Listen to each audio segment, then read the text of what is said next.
How y'all doing? I'm Chris, and you're watching Nature Here and Now. So, I want to talk to you about, well, the monster in the sand. I mean, these crazy animals are the stuff of nightmares if you're about this big, or Boba Fett. It is none other than the antlion, and I can't wait to share this with you. Check it out.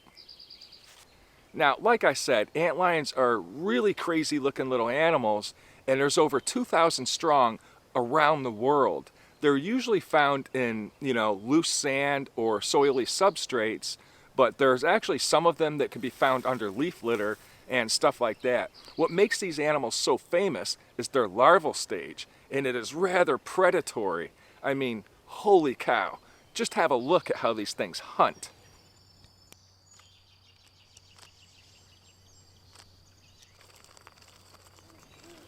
Great horned owl at 2 in the afternoon. Kind of interesting. Anyway, so antlions pretty much get their name for their larval stage. That's where they do all their feeding, right? And they have a rather impressive trick up their sleeve. You see, they dig traps. They find some loose soil or sand, and they start burrowing by walking backwards in a spiral shape. And while they're doing that, they have this rather flat, spade-shaped head that they use to flick the sand and debris away, which helps perfect the cone or their trap. What's really neat about these traps is the walls are almost a perfect 45-degree angle. That makes the structural integrity just weak enough to start caving in or collapsing if a prey happens to slip into the snare. Furthermore, the antlion will actually flip debris or fling debris at the prey to help create that avalanche effect. So the prey, once it slips into that trap, generally stands no chance, although I've seen plenty of prey escape. While I'm saying these traps are rather formidable, it's not really a reliable way to secure your food.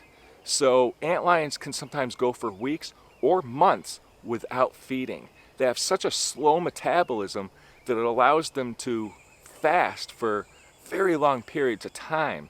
That leads to the larval, staying in that stage for anywhere between a year to 3 years or so. Once they metamorph into adults, the adult stage only lives a few weeks at best. Their main goal is to, like everything else, to find a mate, reproduce, and then perish. But the larval stage, well, they could be 3 years old. As you've probably guessed, the antlion gets its rather menacing name for its preferred choice of food, ants. They will happily devour any other prey that slips into their trap, but they are mainly focused on trapping ants, and they will usually dig these cones or burrows along grounds where ants are most likely to be foraging. So it's really sad sometimes when you see a whole colony of antlion pits right along a trail that the ants are using, going back and forth to their colony. Now let's say one of those cones are in the path of an ant. The ant most likely will just keep going, right? They start to slip down into that cone, and the walls are so fragile that, the sand and debris starts sliding downwards, cascading, if you will, and naturally the ant's going to slide down towards the bottom or the center of that cone. That is where the massive jaws of the antlion will snatch onto the ant and inject, enzymatic venom that will start digesting and paralyzing their prey.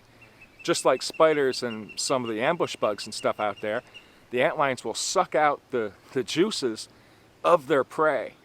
Now, what's kind of funny in a morbid way is when the antlion is done eating its prey, it flings those shriveled up remains out of the cone. They just flick their head, and the ant carcass goes flying through the air and lands, outside of the cone. And the cone is all ready for the next prey to come along.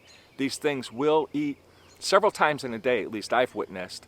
But as I said, sometimes they can go for months without securing food because you're just waiting for somebody to walk along and slip into your trap. Now, something that really sparks my curiosity is, how do these animals keep from flooding out when it rains? I've seen a lot of them under the edges of rocks and under trees and, places like that. And I figured, okay, that's how they keep the rain away. But it isn't, because once I started paying attention, I noticed that they'll be out in open fields and just anywhere that they'll find loose enough soils to, dig their homes. So I have no idea how they deal with rain because, as you know, especially in sandy habitats, the ground just fills up with water. Maybe they can handle being underwater for quite some time. Your guess is as good as mine. Obviously, I'm focusing the bulk of this video on the larval stage of antlions because that's the exciting stage and those are the easiest ones to find. The adults will look rather like a cross between damselflies and dragonflies, and they are nocturnal in their behavior. Sometimes at night you'll see them around lights and stuff, but believe it or not, these things are terrible pilots.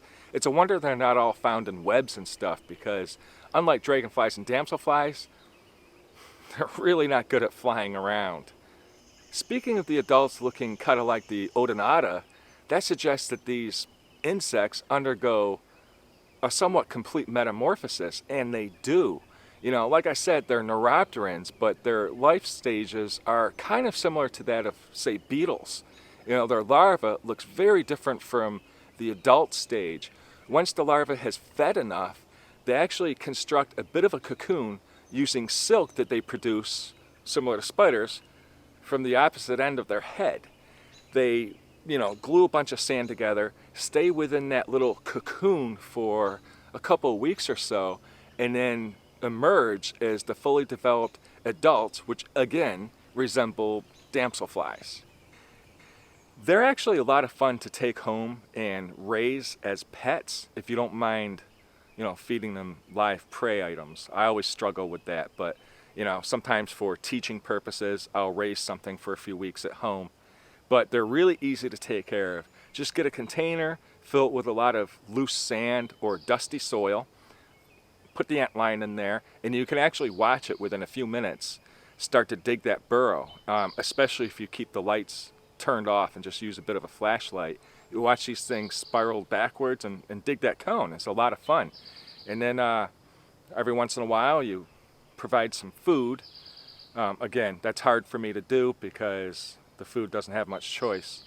But anyways, yeah, I don't really encourage taking animals from their natural habitats because you may have noticed there's a lot less stuff out there than there used to be, and these things belong out in their homes, not kidnapped and taken home.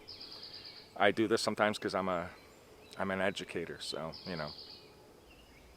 If you have a chance to see one of these animals out of the substrate, they're rather alien-looking beasts, if you will. I mean, they've got this giant flat head, a massive bulbous abdomen, Quick fact about the abdomens, these things in the larval stage don't go to the bathroom. They store it all for when they morph into the adults. Just before they, sprout those wings, they kind of get rid of all that waste all at once.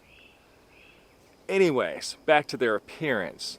Their heads are really flat, the eyes are on the sides of their face, and there's little hairs all over their bodies, which of course are used to detect the slightest vibrations and movements within the soil around them.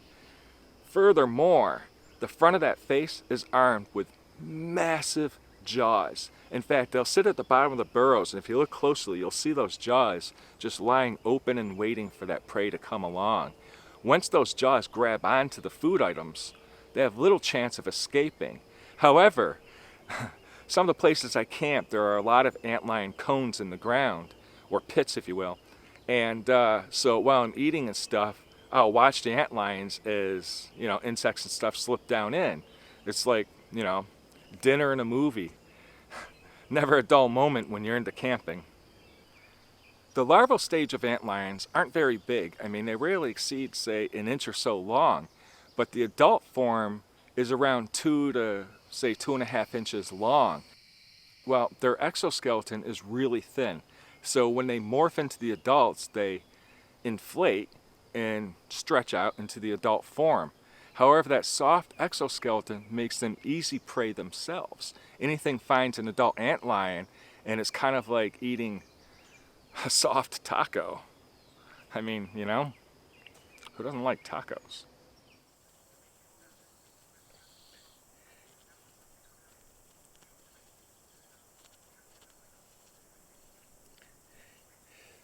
So there you go. That is my somewhat short video on the antlion larva.